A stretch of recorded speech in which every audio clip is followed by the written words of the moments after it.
Good morning, class. This is going to be part one of the final review for the whole course. So I'm going to go through this pretty quickly. I don't want to spend a ton of time just kind of going through review. Um, but we got 6 pages, and it's going to review 6 of the 7 chapters we covered. Chapter 8, the last one we did on trigonometric ratios. I'm not going to do review just because it's pretty recent. But let's start on chapter 2. And this goes way back to the beginning of the course where we looked at imperial and metric unit conversions, as well as like measurements. So I have 2 different solutions for you here, showing you 2 different ways you can convert. You do unit conversion. So the problem is we got 436 miles, and we want to convert that to kilometers.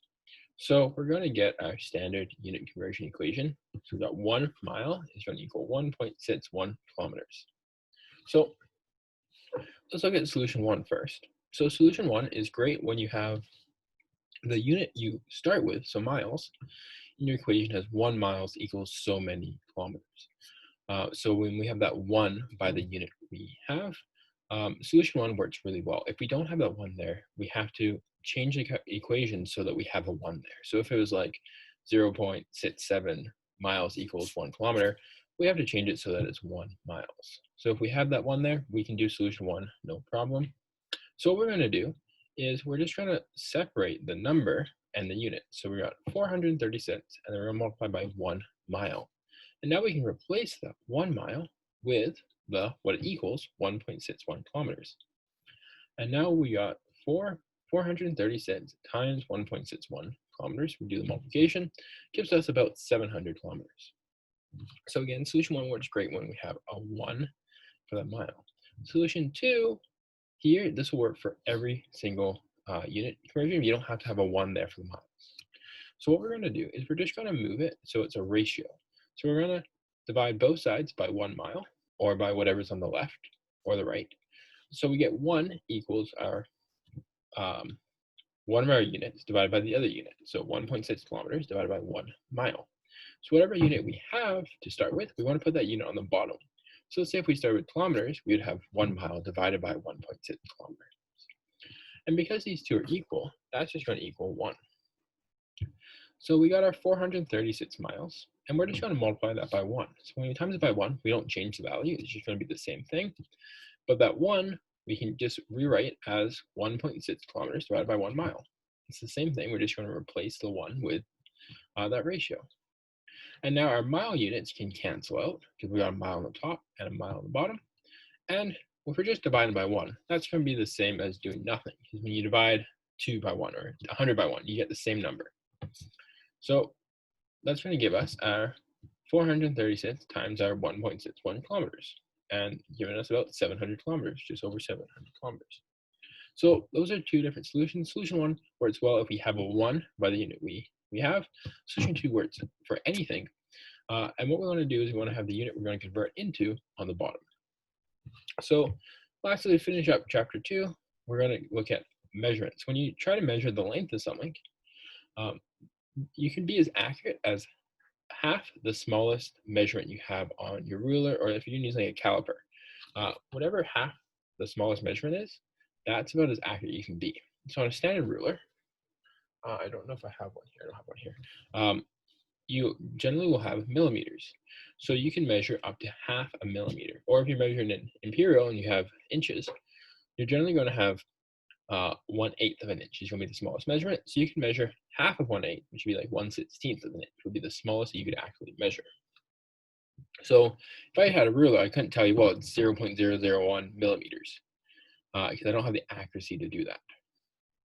So in this unit, we also looked at how to find the center of our shape. So I'm not going to go through that. I'm going to skip a couple things just to kind of keep this fast. So chapter 3, we're going to do perimeter and circumference. So perimeter, essentially, you're going to take is the length it takes to go around the outside of a shape. So if we have any shape, it's going to be a 2-dimensional shape. So here we're not working with 3-dimensional shapes. So we're just going to add up all the sides around this shape, and that's going to be our perimeter. So here, I just put check marks by the side once I put them down. So we're just adding up every side that we have. and we're going to sum them up, giving us 12 centimeters. So a perimeter is one-dimensional, so it's just a length. So if we were to take a string around a shape, how long would that string be essentially? Now, looking at this problem here, sometimes you won't be given one of these lengths. So if I'm not given this 1 centimeter here, well, to find that length, I know, well, this side and this side are going to be the same. So if I have this 1 centimeter here plus this length here, that's going to give me this full length on this side. So I can say, okay, I got 2 centimeters minus 1 centimeter will give me my remaining side. So that's some problems you'll see the perimeter will be like that. And you just have to kind of do some problem solving to figure out how long that side would be and then add up all the sides. Looking at circumference. So circumference is essentially perimeter just for a circle. So it's the amount of length it takes. You go around the outside of a circle. So we have a circle here. So the circumference is going to be how far I have to go if I were to walk or put a string around the outside of the circle. So with a circle, we define it by one variable, but we can use either radius or diameter. So if I know the radius of a circle, I know everything about it. If I know a diameter of a circle, I know everything about it. So the radius is going to be from the center to the edge, where the diameter is going to be all the way from one edge to the other, going through the center.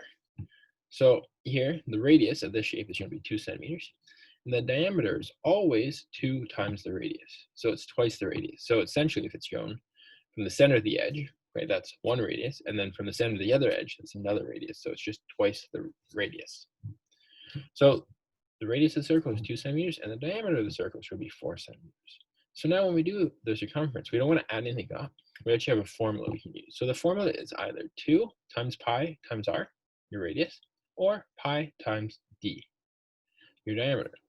So both equations are the same thing, and we can just plug in the value we have. So for d, we got 4 centimeters. So our circumference is going to be 4 centimeters times pi.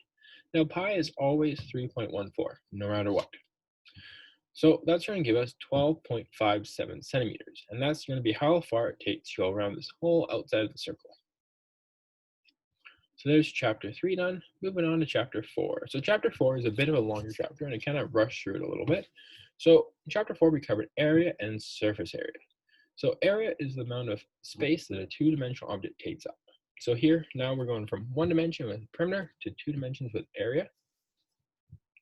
And surface area is the total area on a 3-dimensional shape. So if I had, let's say, my 3-dimensional block here, I got one face, got another face, got another face, another face, another face, another face. So we have 6 faces on the square, and we're just finding the area of each of those faces, and then we add them up. So this example problem here directly relates to the final problem set that I put out. So I highly recommend looking at this, watch this video, but I guess if you're hearing this, you're already watching the video, when doing the first problem. So we have this triangular prism here that I drew kind of well, and then I kind of failed on the backside. That's okay. And we're going to figure out how to find the surface area. So first, what we want to do is we want to look for a formula on our formula sheet. So whenever you find like area, surface area, generally there's going to be a formula that you can follow. One thing with area is most of the time you're doing multiplication, you're not adding anything up. Because we're in 2 dimensions, we want to multiply 2 lengths together. If we're not multiplying 2 lengths together, we're not in 2 dimensions, we're not finding area. So first, let's look for the formula on the formula sheet. Now, right angle or right triangle, triangular prism doesn't show up on your formula sheet. So if we can't find it, we're going to draw the net of the shape. So this is pretty much what I asked you to do in one of the problems. So you can kind of use this to directly help you with that. And with the net, you always want to make sure you're labeling how long each side is. So here we got 2 triangles. That's going to be our front face triangle and our back face triangle. And we got the bottom or the back side. So I kind of started on the back and folded the triangles out. And then I kind of just pretended I was rolling the shape over. And every time a side hits the ground, it gets stuck. We got the back, which is going to be back here. We got the bottom down here. And we got the side face, which is going to be this long face here. And those are just going to be rectangles. So we got 2 triangles and 3 rectangles. So now we're going to find the area of each of these shapes, and we're going to add them together. So we got our 2 triangles. So I'm just going to do the triangle, area of triangle 1 times 2, because they're going to be exactly the same triangle. And the formula for area of triangle is base times height divided by 2. So our base is 2 centimeters and our height is 2 centimeters. So we got 2 centimeters times 2 centimeters, given us centimeters squared, divided by 2, and then we're times in 2 again, because we have 2 triangles. So a lot of 2's in this one. And that overall gives us 4 centimeters squared. Now we got our back rectangle. So here we got 2 centimeters by 1 centimeters. And the area for the rectangle, or the formula for the area of rectangle, is just your length times your width. So base and height are pretty much your length and your width. Just use different terms for a triangle. So we got 2 centimeters by 1 centimeter, giving us 2 centimeters squared for the area. And that's the same with the bottom. For the side face, and this one's a bit different because we're using the hypotenuse of this triangle as the length, and the width is also going to be 1 centimeter. So the side face is going to be 2.5 centimeters squared, and then we add them up to get the total surface area of this shape, and that's going to be 10.5 centimeters squared.